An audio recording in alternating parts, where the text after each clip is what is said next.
Okay. Hello, everyone. Hello, Caroline. How are you Hello today? there. Yeah, good. Thanks yourself. Oh, me too. How is the weather on your side? It's gone very cold and cloudy today, so we enjoyed some lovely, beautiful, warm weather at the weekend, but now it's freezing again. What about I you? see. Yeah, well, it's also cloudy, but warm, and the spring has come. So, Ah, yeah, everything is fine. Okay, let's start. Let's maybe wait a bit so that everyone can join, and then we'll start in a minute. okay. Just, yeah, Yeah, one we minute. were teased thinking that spring has started, but not just yet. Yeah, but ultimately it will come. We look forward to that day. Hmm.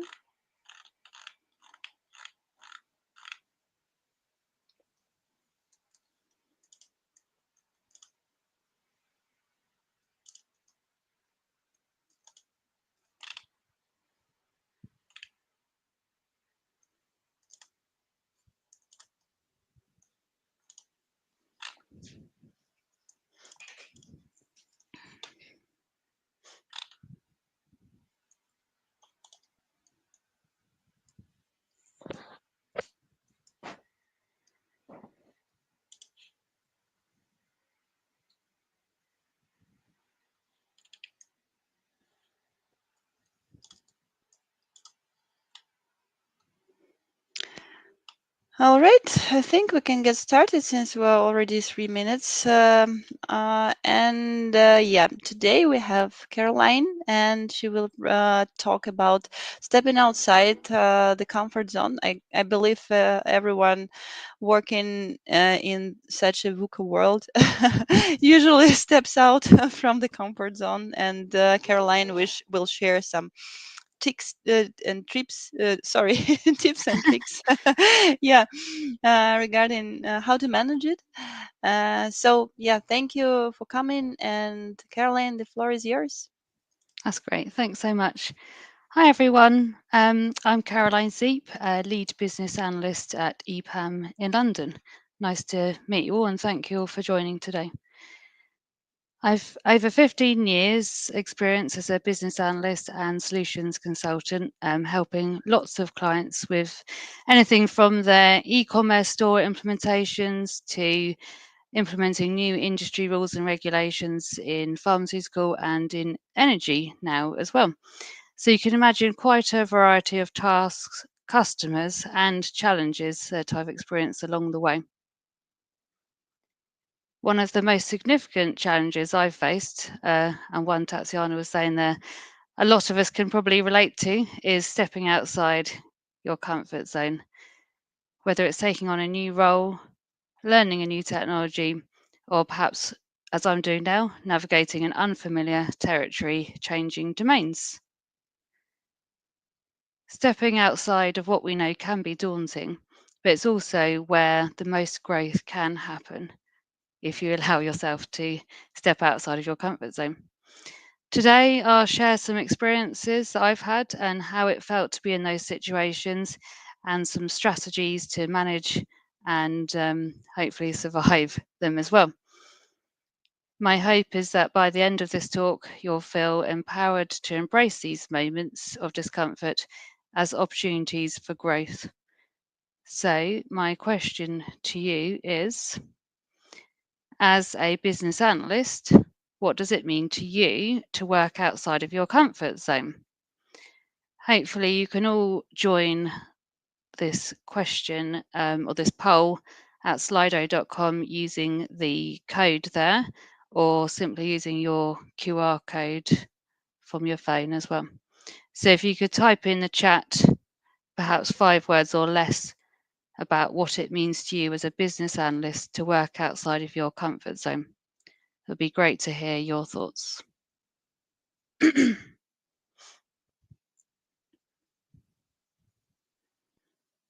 So hopefully that's going to work okay.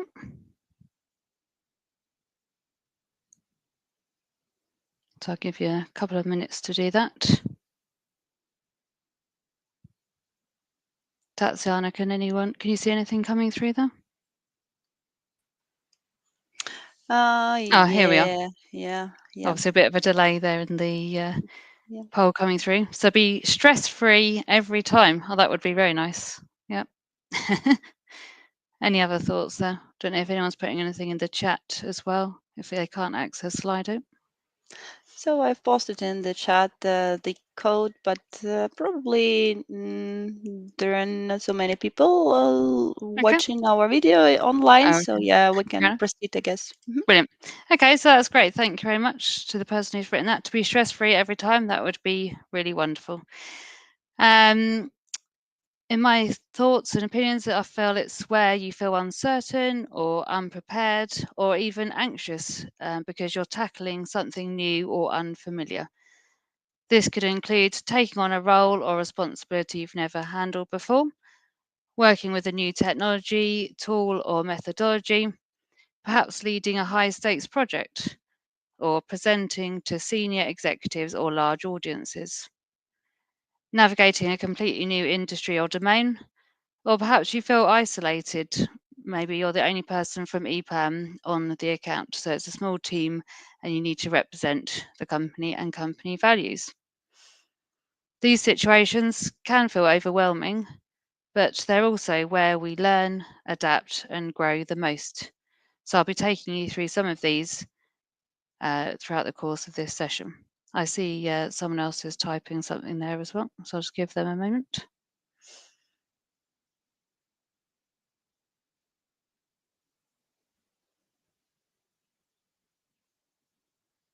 It's obviously a bit of a delay there. Not sure if that's coming through or not. Okay, for purposes of time, I shall crack on, but thank you very much for your input. So, the first one, taking on a role or responsibility you've never handled before. One of my previous clients, when at the start of my career, was a recycling company who we were helping through a business transformation program from the technology in the lorry through to the customer portal, um, through to finance and HR. So it's a full business transformation program.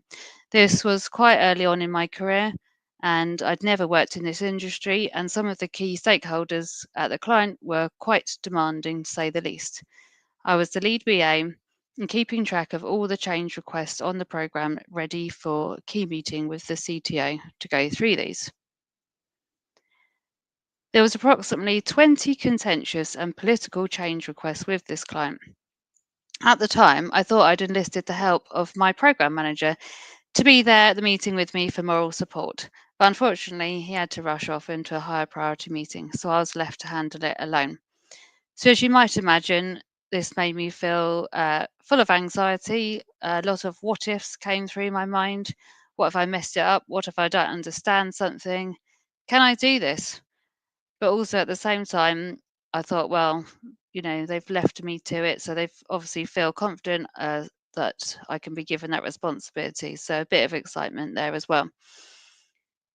When the time came for the meeting, I thought, right, deep breath, believe I can do this, pull yourself together to ensure the success of the program, because this program impacted so many people in their day-to-day tasks that it was really important to me personally to get it right and ensure that the changes met and kept on track with the program objectives and the timelines, and trying to avoid scope creep, which we all know clients like to do. I also had a good understanding of how long some of these changes might take, so again, making sure we keep to our deadlines. At the time, I doubted whether I had the skills or experience to pull this off, but even though the client was constantly pushing back on me on every single change, I knew what had and hadn't been agreed in the previous meetings. So I had to make sure we got the right balance of negotiating and being honest and communicating clearly with them. So the next one is working with a new technology or tool or perhaps methodology. So on a EPAM client that I was working on, I was actually working across 3 teams on this one account at the same time. On the integration team down in the weeds, the program team overseeing the requirements for the whole program, and also coordinating some product launches as well. So I was contact switching quite frequently. For the product launches, I work closely with the data analysis team and the data specialists to ensure that we got the right data to help us work out which products to launch in which country and which shipping services would provide the best services to help us get the most return on the investment of launching these products in these new countries. In the integration team, we were using Logic Apps. So this was brand new to me at the time, never had worked with it before. But it seemed to me that everyone else knew what they were talking about. But it turns out that everyone else was in the same boat as me as well. When I came to ask them if they'd used it before, they hadn't. So that was great. We were all learning together. And then a more recent example is around Gen AI. Obviously, it's new to a lot of us, and we're all trying it out in the workplace and figuring it out how it will impact our role working with clients, or even trying to implement maybe something as simple as Copilot within our client. It can seem daunting because obviously it's new to a lot of people and a lot of companies, but we have to have these conversations. As BAs, our challenges often are to quickly familiarise ourselves with these new tools or technologies and methodologies, because the clients do expect quite a lot from us and expect specific skill sets going in. So our learning curves can often be quite steep as business analysts, especially in those highly dynamic client environments. Next topic to cover is leading a high stakes project. So when we need to work under pressure and adhering to stringent deadlines, as we do with our clients, some of my retail clients their projects have been visible in the media. So one example in particular I'm thinking of, the program manager was extremely meticulous and ensured people kept on track. It was a very fast paced, dynamic environment with very complex business needs and requirements. It was quite amusing looking back, but at the time, it was like everyone was scared of this particular program manager. Perhaps imagine Meryl Streep playing Miranda Priestley in the Hollywood movie The Devil Wears Prada, or perhaps Michael Douglas playing Gordon Gekko in the film Wall Street. Both are ruthless and demanding, and they hold power and influence. So everyone around them is quite scared of them. So, like I said, on this particular project, we had very strict program plan. All the product teams had to feed into the plan weekly, and the daily syncs and these weekly syncs were quite stressful. Lots of why hasn't this been done yet? And even third parties had to adhere to these tight deadlines as well. Thankfully, the team collaborated and communicated well together to get tasks done. But there were times when it was very stressful and you definitely felt out of your depth. And at first, I was quite scared to ask for help. Then I got to a particular point in the program and I just thought this isn't sustainable anymore. I need to actually talk to this scary program manager. I was extremely nervous, but I plucked up the courage to put in a meeting and found the nerve to ask her for help. So we had the call. It was all on Teams at the time because it was during COVID. And there was a few minutes of silence after I'd finished my spiel at the beginning, my introduction, and it felt very tense because I had no idea what they were going to say. Thankfully, after a few minutes, she spoke and said, "Don't worry, I don't know how to do this particular task either. Let's work it out together."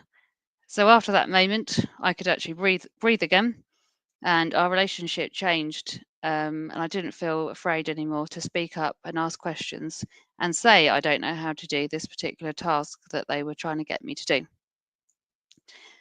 So working on high stakes projects with tight deadlines can be extremely stressful and exhausting, but you need to have the right attitude and be open and honest, again, communicating clearly when you perhaps don't know something. So then you never know, other people might be in the same boat as you. So you can help each other out. Presenting to senior executives or large audiences. This was something came to mind when I was putting this presentation together about when I presented at Magento Live in Amsterdam one year. And I was all ready because I had to present and demo live to over 100 people a product that my company had built at the time. It was an omni-channel solution for e-commerce stores. So I was up there on the stage, ready to present and demo to this large audience our solution to try and sell the product to potential clients. And I practiced and practiced and practiced, and I was all set to go. But then when the time came, it didn't. The demo didn't work. So of course you feel a bit flustered at the time and think, "Oh my goodness, what how on earth do I get through this, and what is going on? Why isn't it working?"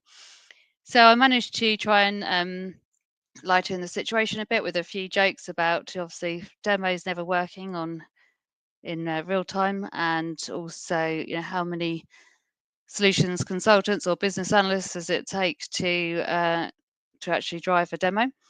So eventually, after all of that, I managed to get it working and worked out the reason why was because I hadn't reset the demo to the start.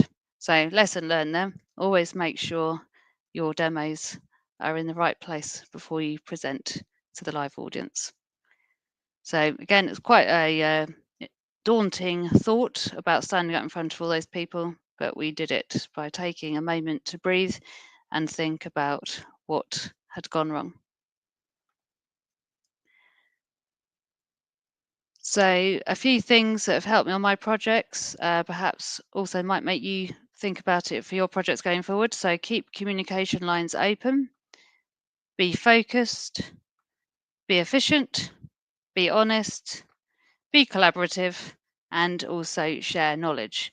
Sharing knowledge is really important when working on any project. I don't know why some people think they need to keep the knowledge themselves, but it's really good to actually share. And then you're sharing the load as well as you go through the program of work. So here are some strategies to manage and thrive as you go through these difficult situations. It's hard to probably accept at the time when I was going through these stressful moments in my projects, that how I was coping or what I was doing on these accounts. However, looking back, I realized that I did thrive in these environments and also learnt a lot. So the first step was to actually acknowledge and accept the challenge, that you're stepping outside your comfort zone and understanding that it will feel uncomfortable, but it's a natural part of the growth process and help maintain you keep a positive outlook. Set yourself realistic goals. So similar to how we're used to doing in our agile projects, break tasks down into manageable goals. Setting small and achievable objectives will help you keep on track and track your progress and motivate you as you achieve each one. Leverage your existing skills. So this is something I'm having to do at the moment on my client where it's a new domain to me.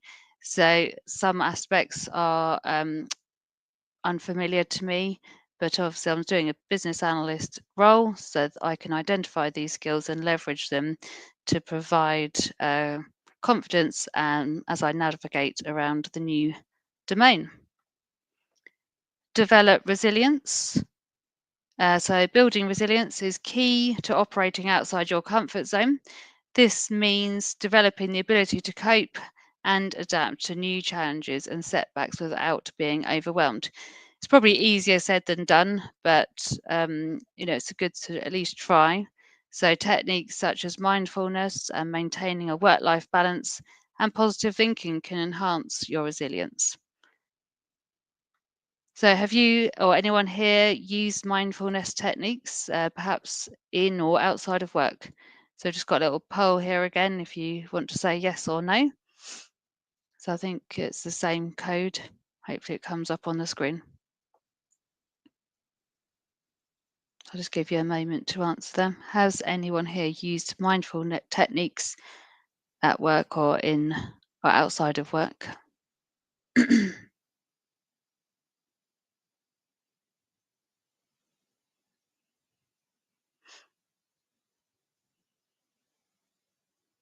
Did you know EPAM offers some mindfulness courses through our Learn platform? So it might be something to go and check out. That's great. Thanks for your answers. Brilliant. 100% of you have used mindfulness techniques. Excellent. Oh, and some of you know. Well, definitely recommend going to check out the mindfulness courses that we've got on our EPAM Learn platform. It would help a lot. Thank you. Next one is reflect on your experience. So regularly take time to reflect on what you've learned and how you've grown. Our reflection helps you internalize what you have learned and also helps you build your confidence. Stay patient and maintain a growth mindset. Again, probably easier said than done, but it's good to try and understand that mistakes and setbacks are part of the learning process, not indicators of failure. I think that's really important one to try and remember as you go through. Continuous learning. Try and take a proactive approach to filling in any knowledge gaps that you might have. So perhaps where you've been reflecting on your experience or leveraging existing skills, looking back at what you've been working on, you might notice some knowledge gaps. So you could do some extra research, seek some training, perhaps get a new certification if it's relevant, or related obviously to the area that you're finding challenging. So then the more knowledgeable you become, the more confident you will feel. And perhaps you can utilize some Gen AI tools as well to help you with the new skill or the domain area that you're finding you need to skill up on. You can also seek guidance and mentorship. So the people you're working with, any industry mentors, I'm sure they're extremely passionate about the area they're working in and would probably love to spend time with you to share their insights and advice, which can be invaluable and accelerate your learning curve. And also, when they know that you're interested as well, they can try and bring you in on more things too. So, mentorship also provides emotional support as well, which is crucial when venturing into these new territories. And again, EPAM has a great mentorship scheme where you can be a mentor or a mentee. I took part in one of those last year, and it's really helpful. Foster a support network, so share experiences with colleagues or peers who might be or have been in similar situations. They can offer encouragement and you can share your experiences so you know you're not alone. And finally, they request feedback regularly. So, constructive feedback can always help you and provide new perspectives and valuable insights into areas for improvements. Again, don't see constructive criticism as failure, see it as a area to try and help you learn and improve and get you on the right track. So now we've been through all the strategies to try and cope in these stressful situations. What are the rewards that come with stepping outside your comfort zone? So hopefully it'll increase your confidence. So just don't be afraid to speak up if something doesn't make sense or if you need help with something. Expand your skill set. You acquire new skills and knowledge that make you more versatile and valuable in your role. Resilience. You become better equipped to handle uncertainty and adversity. and career growth. So, stepping up to new challenges positions you as leader and opens doors to new opportunities. So, in closing, working outside your comfort zone is not easy, which I'm sure you can all appreciate, but it's often where the magic happens.